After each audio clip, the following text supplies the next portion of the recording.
शहरों में बढ़ते ध्वनि प्रदूषण की खबरें तो आपने कई बार सुनी होंगी। अब हल्द्वानी में भी ध्वनि प्रदूषण को लेकर हाईकोर्ट ने आदेश दिया था कि सभी मंदिरों, मस्जिदों, चर्च और गुरुद्वारों से लाउड स्पीकर को निकाला जाए। 2 महीने पहले प्रशासन द्वारा बैठक की गई। यह तय हुआ कि सभी धार्मिक गुरु स्वयं ही अपने धार्मिक स्थलों से लाउड स्पीकर निकालेंगे, जिसके बाद सभी धार्मिक गुरुओं को 1 माह का समय दिया गया था।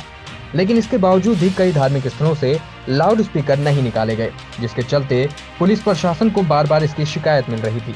इस समस्या का समाधान ढूंढते हुए जब नगर मजिस्ट्रेट और पुलिस प्रशासन ने दोबारा से शहर के सभी मंदिर, मस्जिद, चर्च और गुरुद्वारों के धर्मगुरुओं के साथ बैठक की, तो उसमें से कई धार्मिक गुरुओं ने इस परेशानी को स्वीकारते हुए उस पर अमल करने की बात कही। तो वहीं एक समुदाय ऐसा भी था जिसका मानना था कि लाउड स्पीकर हटाना धर्म के खिलाफ है और वो इस पर वार्ता करने के बाद ही डिसीजन ले पाएंगे, जबकि पुलिस प्रशासन पहले ही धर्म गुरुओं को ये बता चुका है कि लाउड स्पीकर ना निकाले जाने पर उनके खिलाफ FIR की जाएगी और साथ ही 7 साल की सजा का भी प्रावधान रखा गया है।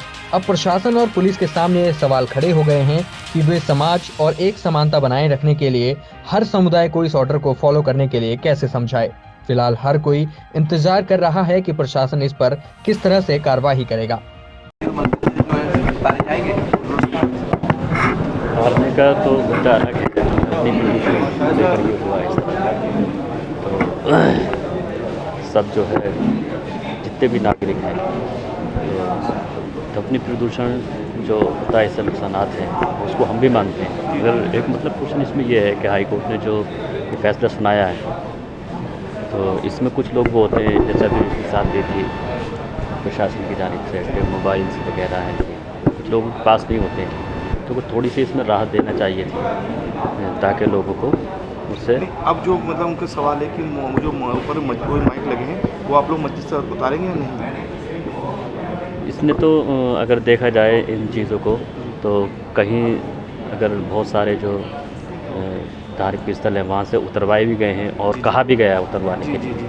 अब देखते हैं क्या होता है। उसमें भी मतलब ये बात हुई थी कि जो 50 डेसिबल या 60-70 डेसिबल तक वॉल्यूम रख सकते हैं। अब देखेंगे। बात धर्म की नहीं है, बात सिर्फ मंदिर मस्जिद से माइक हटाने की है। तो आप लोग इस जो अभी जो मीटिंग हुई थी उसमें आप लोग माइक उनका पूरा करेंगे, माइक हटाएंगे ऊपर से? आप देखेंगे अब जाके मशवरा करेंगे क्या है। पक्का नहीं है जगह बैठक में आप भी थे तो क्या निर्णय क्या आप लोग मंदिर से जो है लाउड स्पीकर उतारेंगे? अधिकतर मंदिरों में तो लाउड स्पीकर नहीं बजते हैं, बाहर वाले केवल अंदर वाले बजते हैं, मस्जिदों में ही बजते हैं। और हमारे मंदिर में तो अंदर वाले भी लाउड स्पीकर नहीं है, केवल हाँ बंद है।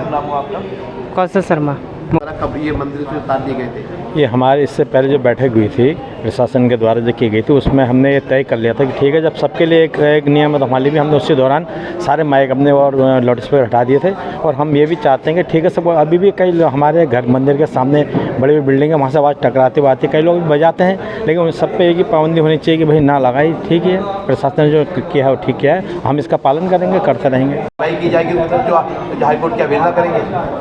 पिछले वर्ष इस संबंध में एक मीटिंग आयोजित की गई थी कोतवाली परिसर में और उसका अनुपालन भी काफ़ी धार्मिक संस्थाओं ने किया था। कुछ शिकायतें इस बीच में हमें मिली कि कुछ लोगों के यहाँ लाउड स्पीकर बज रहे हैं, ध्वनि प्रदूषण अधिनियम का पालन नहीं किया जा रहा है। इसी संदर्भ में भी यह मीटिंग बुलाई गई थी और इसमें आज सभी लोगों को ये आगाह किया गया है कि यदि वो कोर्ट के नियमों का पालन नहीं करेंगे, जो हमारे एक्ट हैं उनका पालन अगर नहीं करेंगे, उनके खिलाफ वैधानिक कार्रवाई शुरू कर दी जाएगी। कुछ लोग कहना है कि अभी विचार का प्रश्न ही नहीं है क्योंकि इसके लिए PIL हाई कोर्ट में दाखिल की गई थी, उसमें स्पष्ट आदेश है और उसके अलावा अधिनियम भी है। ये तो अभी तक इनको ये समय दिया गया था और काफ़ी कंप्लाइंस भी हुई थी।